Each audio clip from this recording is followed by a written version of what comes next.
This is a 35-year-old female. She presented to the OB clinic, or maybe a primary care doctor, PCM, because of a weakness, fatigue, and some shortness of breath when walking. What happened to the patient when walking? And then the doctor basically sent some lab work. So we get the lab work. And then we worry that we get a hemoglobin of 8.7 and hematocrit probably 27. So as you can see, these labs are not normal, right? This is not normal. So, well, what do you think the doctor will order? To be able to look at the lab work. This is a case study that they will give you, and then you have to analyze it. These lab work, it shows that the patient is anemic, right? Yeah, if the patient is anemic, then I know corn is not a good choice, right? Corn is not a choice, so it's not indicated. Tuna fish is not a good source of iron. Oysters are very good. Scallops, those two are great. Of course, cereal that is fortified is great source of iron. And organ meat, the word is organ. So far as it's an organ, it's good source. Red meat, chicken giblets is also good, right? But chicken breast is not. Chicken breast is not a good source of, so that's not indicated. So this is the first one. She's 35. She presents with some weakness, shortness of breath when walking, hemoglobin 8.7, hematocrit 27. We have an anemic patient. And so we have to give the patient necessary diet. So you have to be able to go through this case study easily. And this is what you have. After all this, now we've given the kid iron, kicking back. A year later, this is what we find, right? She's like 42 weeks pregnant. And she's in labor. And then we plan to induce this patient. We think she's going to go into labor. So because of 42, we try to like induce to make progression really quickly. A Bishop score was excellent, right? No problem. Bishop score was perfect, right? And then the order that the nurse received, this is the order, is to prepare Pitocin, right? Oxytocin. Right, the medication comes in like it's an amp supposed to prepare 20 units per ml or 15 units, 15 to 20 units per ml. It can mean amp. So the amp is like that's the amp bottle. Which of those do you think is the indicator? You have to know what you need whenever you're drawing medication for an amp, right? So what do you think? 3 ml. Whenever you're taking a test, I'm teaching you test taking strategy. There's a 3 ml syringe, there's a 1.5 syringe. Both of them cannot be right, right? You got to figure out and say, hey, one of them is wrong. 1.5 is too small, not indicated. You have to use 3 ml. It can give you precise amount, how much you can withdraw. You have a room to draw 1 ml from the amp. So this is the 3 ml. You need a filter gauge needle to withdraw the amp to filter out the glasses. But you need injection needle to inject. So after you withdraw with the filter needle, this is fundamental. You inject with the injection needle. You don't need a sterile gloves. You don't need 20 gauge, 26 gauge needle. So the most important is have a 3 ml syringe. Use a fetal needle that is a little bit bigger to fit out some glasses, and then inject with injection needle. You can't inject with a fetal needle. You got to switch it. So this is the fundamental stuff you have to do. So we have already prepared. So we prepare our Pitocin. We're ready to induce the lady. Any questions? So that's the key aspect. So whoever asks for the OB, this is the way I'm trying to get you through the case, okay? So we prepare it. Now, the patient is in the hospital now, is in active labor with early B-cell. Which of this should make you worry that you have to do something about it, right? Worry, no worry, right? So which one is very concerning? I can tell you, acceleration is no worry, right? Early deceleration, it tells you the baby is doing fine. There's no problem about it. 6 to 25, this is what we call moderate variability. This is good, no worries.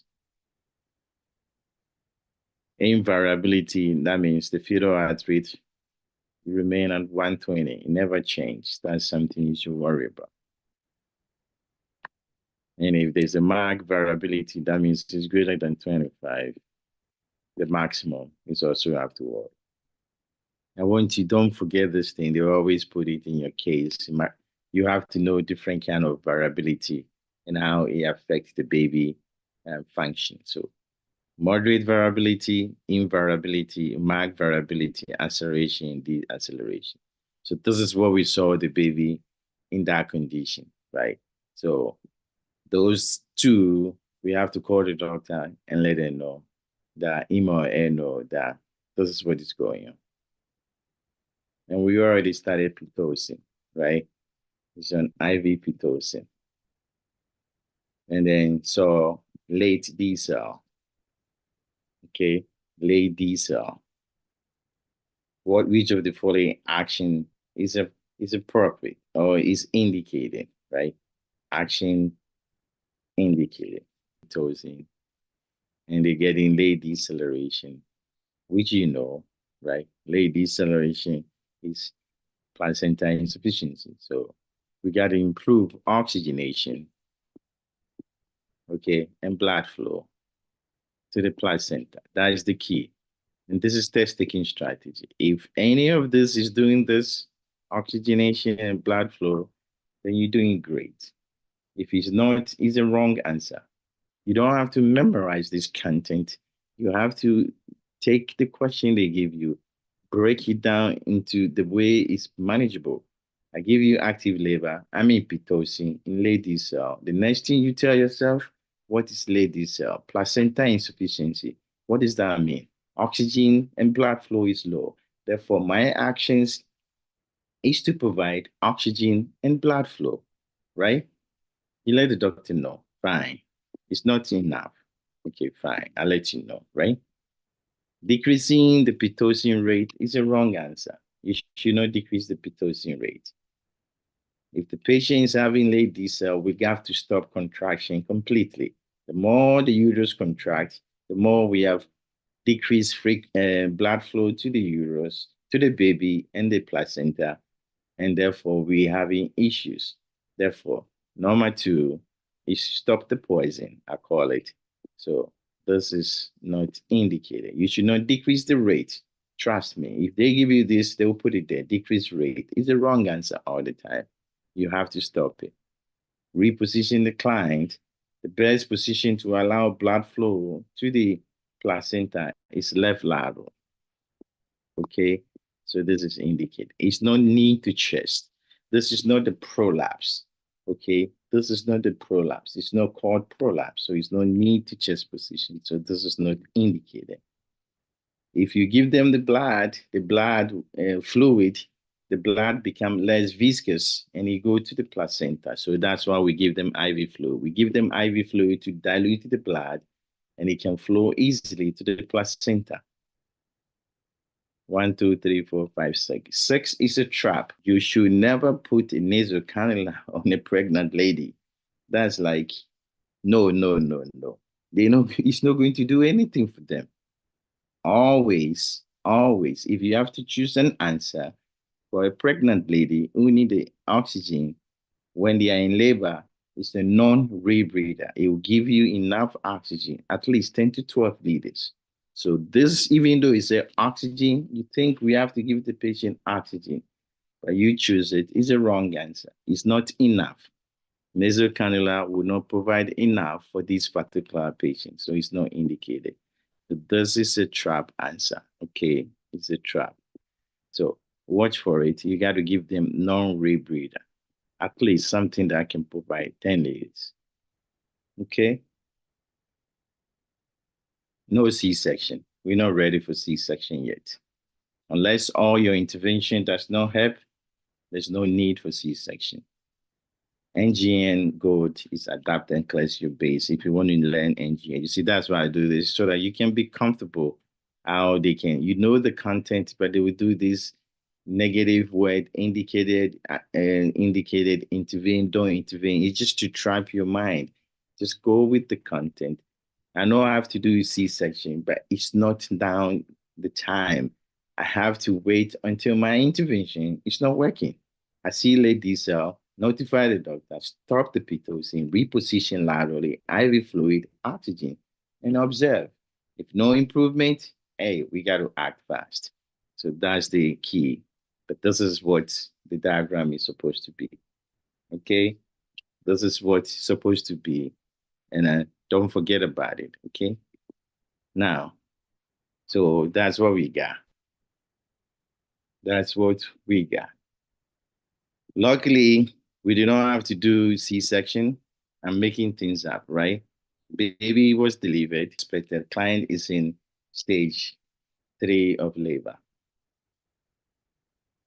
And the doctor ordered another oxytocin infusion to give the Pitocin. So what should the nurse watch before giving the meds, right? The nurse, what does she watch for? Or when do you give this medication? The doctor ordered it, but how would she know to give it? I will give you a clue because it's a learning process. In case next time you have to know. First, you have to know what the stage 3 is. So who know what the stage 3 labor is? What occurs there? So there's a few things you have to know. There's things you know about stage 1, stage 2, stage 3. So what happened in stage 3 before you be able to answer the question? So I'll give you a clue. Stage 3 is when you deliver the placenta. How do you know the placenta is being delivered? You have to know the buzzword in that question is stage 3. And what is stage 3? Placenta delivery. How would I know the placenta is being delivered? I'm going to see the cord is out of the vagina. That's my clue. Baby feeding does not indicate the placenta is being delivered, right? Urine involution does not indicate placenta is being delivered. It means you push on it too much.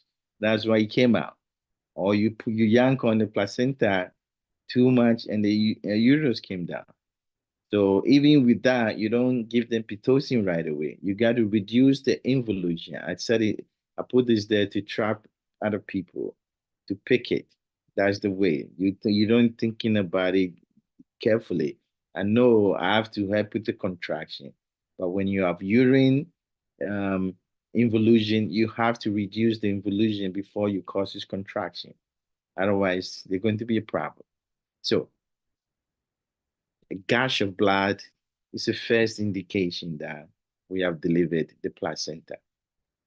And the mommy will start cramping. These are the 3 things.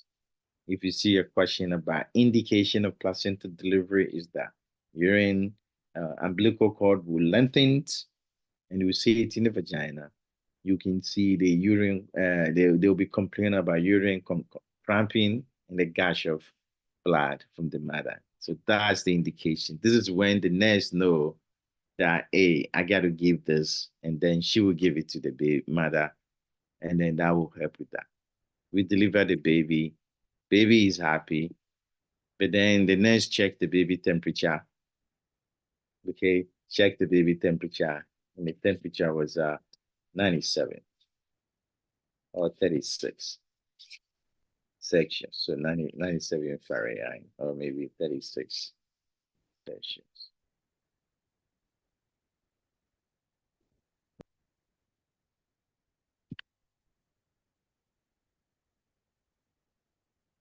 So skin to skin, hat and cap on the baby, bath the baby, radiant warmer with shirt on, a blanket from the clean linen container.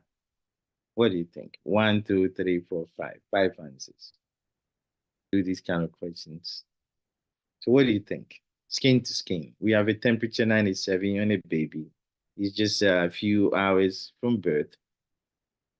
Hat and cap on, bath the baby, radiant warmer with the shirt on, blanket from clean linen container, right? Which one is appropriate? Which one is not appropriate? And don't over select. If you don't know, just leave it. I would rather pick those I know.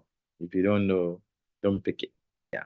Skin to skin is perfect. Give it to the mommy. I mean, he's going to warm the baby, right? Skin to skin, that's good. You put a hat and cap on the baby. Excellent. That will warm the baby. Bathing never happen the first few hours. We will not bath the baby until we know they are hemodynamically stable. We don't bath baby right after birth. We want to make sure they are hemodynamically stable, they're doing well, because bathing will make them cold, cold, cold. So we should not do that. So we should not do that at all. So it's inappropriate, right? And then radiant woman, in a radiant woman, they should not have a shirt on. All they need is a diaper. This will increase their body surface area, so it's not indicated. Okay. And a blanket, even though it's good, is coming from the clean linen. Okay. It's coming from a clean linen. A clean linen blanket is not warm. Remember, if you work in a hospital, if you forget, usually a clean linen, when they clean it, they bring it and then they give it to the nurses. Nurses put it in a warmer.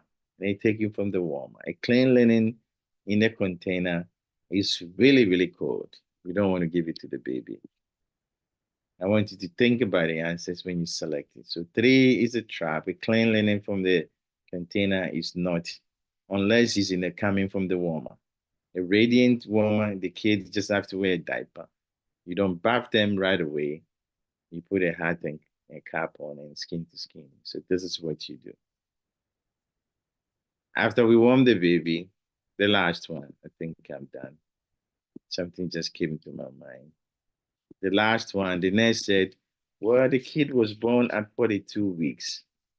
Oh, what should? And so she did an assessment.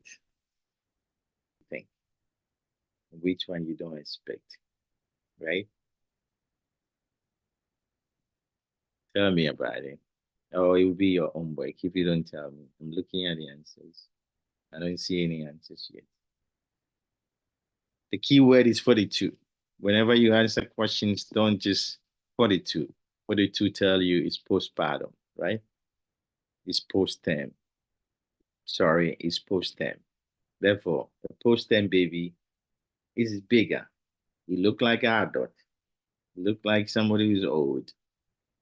When you break it down like that, the answer choice is easy. I have a post-term baby, as you expect, an older patient. So which of these features indicate I'm old? And which of these indicated I'm young? So long fingers, of course. I mean, it's expected in a 42 weeks old. right? Long scalp hair is also expected. The skin is peeling, it's expected, right? Yes, deep crease of the sore is an expected find. Abundant lungo, that is premature babies. This is premature, so it's not expected. It's a primitive hair found on patients. You see it in anorexia patient to warm the body. So it's not fine in post-term baby. Undescended testicles is premature baby. This one is 42. His testicles should be in his scrotum. It should be fine. And umbilical hernia, every kid usually have it, then it closes. So thank you for watching. As you can see, this is what you expect. This is what you don't expect. I've given you newborn physical exams, what you can see. And we went through OB, all the things you need to know, Pitocin management. Okay, so this is the end of the discussion.